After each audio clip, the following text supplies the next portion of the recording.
चलो दोस्तों, आज देखें क्लास 12th में जो बहुविकल्पी आने वाला है, मैं आपको लगभग 80 क्वेश्चन बताऊंगा बहुविकल्पी का। 20 बहुविकल्पी उसके अंदर आ ही जाएगा। ठीक है, अभी कितना आज बता रहा हूँ 27 क्वेश्चन, इसके नेक्स्ट वाले पार्ट में और बता दूंगा क्वेश्चन। ठीक है, और ये अगर बहुविकल्पी आप लोग को याद हो गया तो समझ लीजिए आप लोग का 20 नंबर कन्फर्म बहुविकल्पी में। ठीक है, चलिए देखिए। ठीक, ये भी थोड़ा सा ही है, इसके नेक्स्ट वाले पार्ट में बनाऊंगा, उसको भी देख लीजिएगा। ठीक है, चलिए देखिए।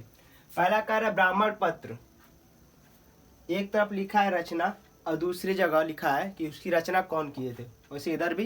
ठीक है, जो जिसमें ट्रिक के माध्यम से रहेगा ट्रिक के माध्यम से समझाऊंगा, और वैसे भी। ठीक है, चलिए देखिए।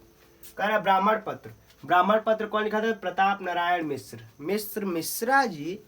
मिश्रा जी ब्राह्मण में यानी पंडित जी में आते हैं। पंडित जी ब्राह्मण जी कहा जाता है का?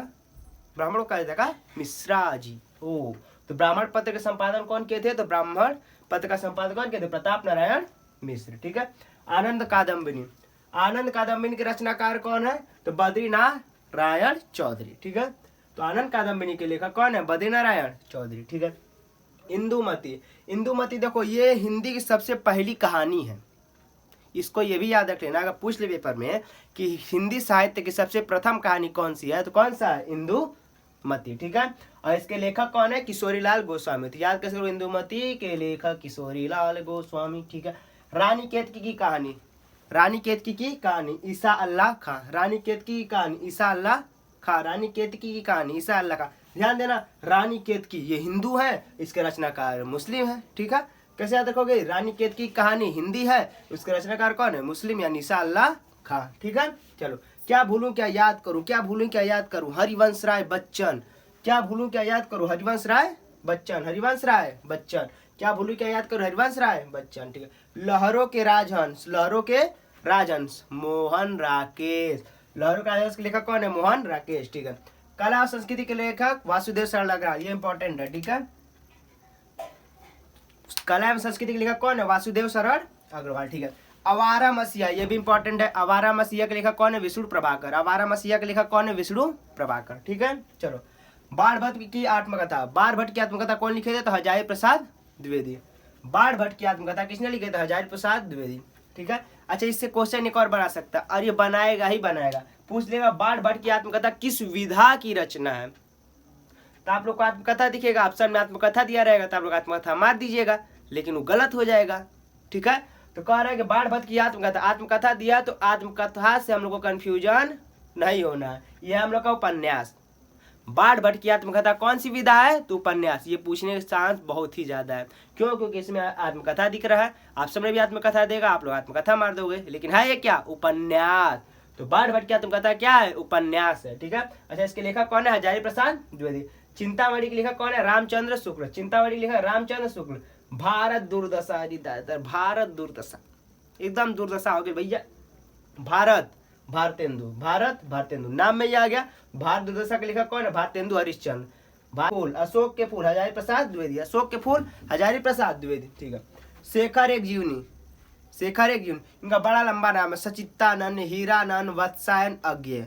ऑप्शन में अगर पूरा नाम देता है सचित्तानंद हीरानंद वत्सायन अज्ञेय, तो उसको ही मार लीजिएगा। अगर खाली अज्ञेय लिख देगा तब भी सही है। ठीक है, बस आप लोग को याद रहे अज्ञेय जरूर ढूंढना, उसमें अज्ञेय नहीं मिलेगा। सचित्तानंद हीरानंद वत्सायन। ठीक है, तो शेखर एक जीवनी के लिखा कौन? सचित्तानंद हीरानंद वत्सायन अज्ञेय। ठीक है, अच्छा, 100 अनाज एक सुजान कौन है? बालकृष्ण भट्ट। ठीक है, स्कंदगुप्त के लेखक कौन है? जयशंकर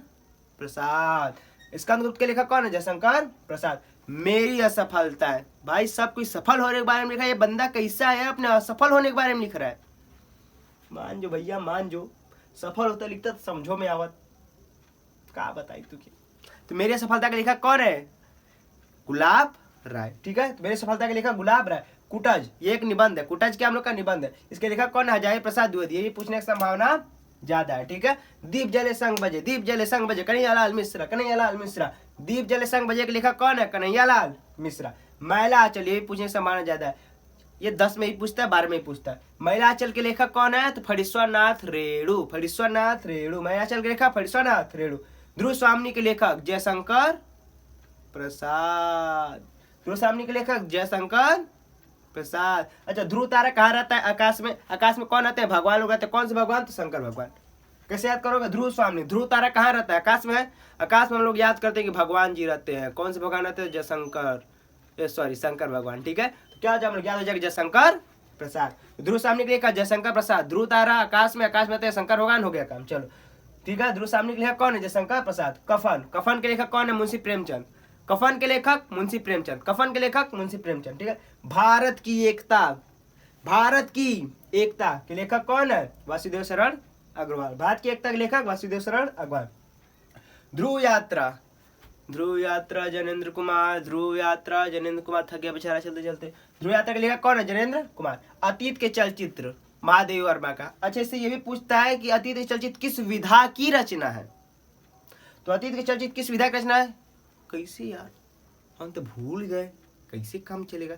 ऐसा आप लोग मत करना, एकदम ट्रिक बता रहे हैं। देखो चलचित्र में चित्र आ रहा है ना, चलचित्र में क्या आ रहा है? चित्र। तो ये रेखा चित्र है। क्या है? रेखा चित्र।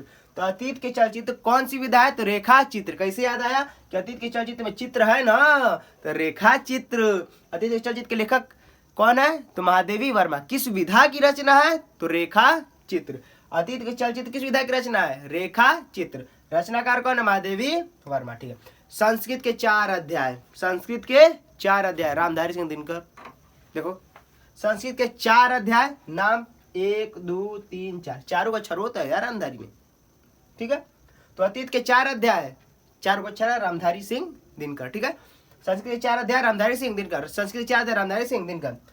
कलम का सिपाही अमृत राय, कलम के सिपाही अमृत राय, कलम के सिपाही अमृत राय। आई थिंक आप लोग सबको एक बार देख, चलिए देखते हैं। कह रहा नीर का निर्माण फिर, नीर का निर्माण फिर हरिवंश राय बच्चन। नीर का निर्माण फिर हरिवंश राय बच्चन। नीर का निर्माण फिर हरिवंश राय बच्चन। अच्छा, घुमक्कड़ शास्त्र राहुल संस्कृत्यायन। घुमक्कड़ शास्त्र राहुल संस्कृत्यायन, इसको याद रखना जहां तक घुमक्कड़ का हो। ठीक है ना, घूमने की बात हो, यात्रा की बात, उसमें ज्यादातर आपको राहुल संस्कृत्यायन नहीं लौकेंगे। ठीक ना, जहां भी अगर यात्रा की बात होगी या घुमक्कड़ की बात होगी, वहां पर ज्यादातर आप लोग क्या, अगर घुमक्कड़ की बात हो रहा है और यात्रा की बात हो रहा है, तो उसके रचनाकार कौन है? राहुल संस्कृत्यायन। ये ज्यादातर ना जो घूमते उमते थे लोग, यात्रा तो जहाँ जाए करते उस सब चीज के बारे में, कभी जम्मू कश्मीर गए तो उसके बारे में लिख देंगे, कहीं वहां गए तो यात्रा वृतांत लिख देंगे। मतलब जितना भी यात्रा वाली चीजें है ना, ज्यादातर केस में इन्हीं का है, किसी दूसरे का नहीं है। ठीक है, इक्का दुक्का होगा जो किसी दूसरे को होगा, लेकिन ज्यादातर राहुल संस्कृत्यानंद का है। ठीक है, चलिए कोई सा भी अगर आ रहा है यात्रा से संबंध, अगर उसमें यात्रा लिख दिया तो आप लोग आंख बंद करके राहुल संस्कृत्यानंद मार दीजिएगा। ठीक है, परीक्षा गुरु श्रीनिवास दास, ये मोस्ट इंपॉर्टेंट है। क्यों? क्योंकि ये हिंदी की प्रथम उपन्यास है, हिंदी का प्रथम उपन्यास है। क्या है? परीक्षा गुरु। ठीक है, तार सप्तक। अभी दिक्कत यह है ना कि तार सप्तक जो है बहुत मस्त चीज है भाई, पहली बात बहुत मस्त चीज है। अब इसको याद करना पड़ता है, पूछ देगा किसकी रचना है, तो अज्ञे जी का। अज्ञे जी का नाम आप लोग पूरा हमको बताएंगे कमेंट बॉक्स में। ठीक है, अज्ञे जी का पूरा नाम आप लोगों को कमेंट बॉक्स में बताएंगे। ठीक है, अब कह रहे तार सप्तक का प्रकाशन कब हुआ था, ऐसे पूछ सकता है कि तार सप्तक का प्रकाशन कब हुआ था, तो 1943 में। लेकिन दिमाग में से तो उतर जाता है कि तार सप्तक का प्रकाशन कब हुआ था, तो दिमाग में से उतर जाएगा। तो याद है कि तार से 43, 43 तार 43 तार 43 तार 43, तो क्या होगा? 1943। देखिए तार से क्या होगा? 43 होगा, इसमें 1943 याद नहीं है, 1900 में ही है। ठीक है ना, इतना याद नहीं चाहिए 1900 में, इससे पहले नहीं है। ठीक है, या डेट ये पीछा क्या याद हो गया? 43, यानी तार से 43, तार से 43, यानी तार सप्तक का प्रकाशन कब हुआ था? 1943 में। किए कौन थे? अज्ञे जी। अज्ञे जी का पूरा नाम आप लोग हमको कमेंट में बताइए, भी तुरंत करिए कमेंट। चलिए, साहित्य लहरी सूरदास, साहित्य लहरी सूरदास, साहित्य लहरी सूरदास। ठीक है, कितनी नावों पर कितनी बार? अज्ञे जी। अज्ञे जी का पूरा नाम कमेंट बॉक्स में बताइए आप लोग अभी तुरंत। ठीक है, कला और बूढ़ा चांद सुमित्रानंद पंत। कला और बूढ़ा चांद सुमित्रानंद पंत। कमायनी, कमायनी किसकी रचना है बताइए आप लोग। ठीक है, इसमें कितने सर्ग होते हैं, ऐसे पूछेगा ना। कमायनी में, कमायनी महाकाव्य में कितने सर्ग होते हैं, तो 15 सर्ग होते हैं। कमायनी महाकाव्य में कितने सर्ग होते हैं? 5 सर्ग होते हैं। ये पूछने के चांस थोड़े ज्यादा है। ठीक है, कमायनी वाला पूछने के चांस थोड़ा ज्यादा है। तो कमायनी महाकाव्य में कितने सर्ग होते हैं? तो 15 सर्ग होते हैं। कोई दिक्कत है जी? बोलो नहीं ना, चलो ठीक। आंसू, आंसू जयशंकर प्रसाद। अब ये भूल जाओगे, अगर मान लो शंकर भगवान की आंख से आंसू आ गया तो भाई पृथ्वी पूरा प्रलय आ जाएगा। यानी किसकी आंसू की सबसे ज्यादा कीमत है? किसके आंख में हम लोग को आंसू नहीं आने देना है? शंकर भगवान के। पता है ना, जब शंकर भगवान तीसरी आंखें खुलती है पूरा एकदम प्रलय आएगा। सुने कि नहीं सुने? मान लो उनकी आंखों में आंसू आ गया, पूरा क्या हो जाएगा? दुनिया में प्रलय आ जाएगा। किसके? शंकर भगवान के। यानी ये आंसू किसकी रचना है? जयशंकर प्रसाद जी की। याद रहेगा, अगर आंसू की जहां बात हुआ तो अगर शंकर भगवान के आंख में आंसू आया, क्रोधित हुए वो, तो भाई समझ लो पृथ्वी का एकदम नासे नासे। ठीक है, तो ठीक है, तो आंसू किसकी रचना? जयशंकर प्रसाद की। यामा, यामा किसकी रचना? महादेवी वर्मा की। अब आप लोग ये बताइए कि जो यामा है महादेवी वर्मा, महादेवी वर्मा को यामा के लिए किस पुरस्कार से सम्मानित किया गया था? कमेंट बॉक्स में बताइए। ठीक है, देखिए इससे अगर आप लोग कमेंट बॉक्स में बता भी रहे हैं तो इससे आप लोग एक क्वेश्चन और बन रहा है। ठीक है ना, जिसमें पूछ लिया, ऐसे पूछ सकता है कि महादेवी वर्मा की जो रचना यामा, इसके लिए इनको कौन से पुरस्कार से सम्मानित किया गया था? ठीक है ना, ऐसे पूछ सकता है महादेवी वर्मा के कृत यामा के लिए उन्हें किस पुरस्कार से सम्मानित किया गया था? ठीक है, तो आप लोग कमेंट बॉक्स में आंसर बताइए। इससे आप लोग एक क्वेश्चन और रेडी होगा, इससे आप लोग की क्षमता बढ़ेगा गूगल पर चाहे कहीं से भी सर्च करने का। क्या अगर वो सर्च करेंगे 2-3 क्वेश्चन और नीचे मिलते जाता है, कभी देखिए सर्च करेंगे 2-3 क्वेश्चन और नीचे मिलते जाता है। ठीक है ना, चलिए, तो यामा किसकी रचना? महादेवी वर्मा की। इसके लिए उनको कौन से पुरस्कार सम्मानित किया गया था? तो आप लोग बताएंगे कमेंट बॉक्स में। ठीक है, चिदम्बरा, चिदम्बरा किसका है? सुमित्रानंद पंत का। इसके लिए भी बताइए चिदम्बरा के सुमित्रानंद पंत को कौन सा पुरस्कार दिया गया था? ये भी आप लोग सर्च करिए। ठीक है, चिदम्बरा के लिए सुमित्रानंद पंत को कौन सा पुरस्कार दिया गया था? कमेंट बॉक्स में बताइए। ठीक है, चिदम्बरा किसकी रचना है? सुमित्रानंद पंत। तीसरा सप्तक का प्रकाशन कब हुआ था? 1959, ये भी याद रखिएगा। तार सप्तक 43, तार सप्तक 43 अज्ञेय जी। तीसरा सप्तक 1959, तीसरा सप्तक 1968 पूछेगा तीसरा सप्तक का प्रकाशन कब हुआ था? तो 1959। ठीक है, उर्वशी, उर्वशी क्या है? रामधारी सिंह दिनकर। ये मोस्ट इंपॉर्टेंट है और इसका आप लोग को ये भी याद रखना है किसके लिए इनको कौन सा पुरस्कार दिया गया था। ठीक है, तो ये बहुत प्रचलित भाषा, भैया पता रहना चाहिए तुम सबको। कर रहे हो यार 12 की तैयारी, पता तो रहना चाहिए पक्का भाई, बता रहा हूँ मैं। ठीक है, कमेंट में तुरंत बताइए रामधारी सिंह दिनकर को उर्वशी के लिए कौन सा पुरस्कार दिया गया था? ठीक है, तो उर्वशी किसकी रचना? रामधारी सिंह दिनकर। प्रथम कवि सरहपा, यानी हिंदी साहित्य के जो प्रथम कवि है ना वो सरहपा जी हैं। हिंदी साहित्य का प्रथम कवि कौन है? सरहपा। हिंदी साहित्य का प्रथम कवि सरहपा। चलिए, दूसरा सप्तक का प्रकाशन अज्ञेय जी। अब ये बताइए किस समय में, किस डेट में हुआ था? ठीक है, डेट तो मैं भी लिख सकता था यहाँ पास, लिखा हूँ जान मुझे, क्योंकि आप लोग दिमाग थोड़ा दौड़ाना है। तो दूसरा सप्तक का प्रकाशन कब हुआ था? आप लोग बताइएगा किसने किया था? अज्ञेय जी। ठीक है, दूसरे सप्तक के रचनाकार कह सकते हैं एक तरह से, संपादन किसने किया था? अज्ञेय जी ने। ठीक है, कमायनी किसकी रचना? जयशंकर प्रसाद। देखिए यहाँ पर पूछे था आप लोग से। ठीक है, कमायनी किसकी रचना? जयशंकर प्रसाद की। राष्ट्र के स्वरूप वासुदेव शरण अग्रवाल, राष्ट्र के स्वरूप वासुदेव शरण अग्रवाल, राष्ट्र के स्वरूप वासुदेव शरण अग्रवाल, अग्रवाल राष्ट्र के स्वरूप वासुदेव शरण अग्रवाल। ठीक है, लहर जयशंकर प्रसाद, लहर जयशंकर प्रसाद, लहर जयशंकर प्रसाद। ठीक है, कमायनी क्या है हम लोग की? कमायनी हम लोग किस प्रकार की रचना है? तो महाकाव्य है। कमायनी हम लोग किस प्रकार की रचना है? महाकाव्य है। मैथिली शरण गुप्त किस युग के लेखक? देखिए ऐसा ही पूछता है आप लोग से, शुरू का 2-3 क्वेश्चन ऐसे ही पूछता है कि ये किस युग के लेखक है, इसमें कौन सा युग है, क्या युग, ऐसे पूछता है। ठीक है, तो मैथिली शरण गुप्त किस युग के लेखक है? तो द्विवेदी युग के। मैथिली शरण गुप्त किस युग के लेखक है? द्विवेदी युग के। विनय पत्रिका कब संपादित किया गया था? विनय पत्रिका मतलब किस काल का है? तो क्या हो जाएगा? भक्ति काल का। विनय पत्रिका किस काल का है? तो भक्ति काल का। विनय पत्रिका किस काल का है? तो भक्ति काल का। अनामिका किसकी रचना है? निराला। अब निराला जी का पूरा नाम आप लोग बताइए। ठीक है, तो अनामिका रचना, अनामिका रचना किसकी है? निराला जी की। ठीक है, इसका पूरा नाम आप लोग बताइए। ठीक है, बड़ा बड़ा मस्त नाम है भाई। ठीक है, आंसू, आंसू जो हम लोग का काव्य है, क्या हम लोग का आंसू काव्य? अब इसमें कौन सा स्थायी भाव है? ये भी पूछता है भाई, बहुत बार पूछा है, पूछेगा भी। आंसू, अब बताओ, आंसू जब आएगा किसी को दुख होगा, मान लो किसी के कोई मर गया, अब उसके घर वालों पे जाओगे तो करोड़ा मन से ही न जाओगे, करोड़ भाव से जाओगे, आपके आँख में आंसू भी आएगा, तभी उसको पता चलेगा कि हाँ भाई हमारे कुछ है, कि हमारे घर में कुछ हुआ, लेकिन इसके आँख में भी आंसू आ गया, तो उसका वो करोड़ा भाव उत्पन्न हो रहा है मन में, उसको भी संतुष्टि मिल जाएगा भाई। करोड़ा भाव हो रहा है, यानी आंसू, इसमें कौन सा स्थायी भाव है? तो करूड़ है। ठीक है ना, क्या है? तो करूड़ रस। तो आंसू में कौन सा रस है? तो करूड़ रस। ठीक है, इसका स्थायी भाव क्या होता है? शोक। आंसू में कौन सा रस है? तो करूड़ रस। करूड़ रस का स्थायी भाव क्या होता है? शोक। कोई दिक्कत है? आंसू हम लोग का क्या है? काव्य। आंसू हम लोग का क्या है? काव्य। आंसू का अस्थायी भाव क्या रहेगा? अस्थायी भाव देखो, इसमें रस तो रहेगा करूड़ रस, और करूड़ रस का अस्थायी भाव क्या रहेगा? शोक। ठीक है, इसको भी याद रखिए, पेपर पूछता जरूर है कि करूड़ रस का अस्थायी भाव क्या है? शोक। ठीक है ना, इसको भी याद रखिएगा।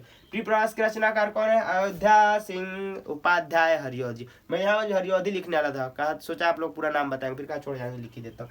प्रिय प्रवास के लेखक कौन है? तो हरियोध जी हैं। ठीक है, ठीक है। हुंकार के लेखक कौन है? रामधारी सिंह दिनकर। हुंकार के लेखक रामधारी सिंह दिनकर। हुंकार के लेखक रामधारी सिंह दिनकर। पवन दूतिका हरियोध जी। पवन दूतिका हरियोध जी, यही है सेम नाम। ठीक है, पवन दूतिका हरियोध जी। रामचरितमानस के लेखक, तू बच्चा बच्चा को पता है भाई, रामचरितमानस की रचना किसने की थी? बच्चे बच्चे को पता है यार, तुमको ही पता है, क्या ही बताऊं। चलो बस इतना याद रखना, आपसे ये नहीं पूछेगा, ये पूछेगा किस भाषा में है। पूछेगा रामचरितमानस किस भाषा में है, तो अवधी भाषा में है। ठीक है।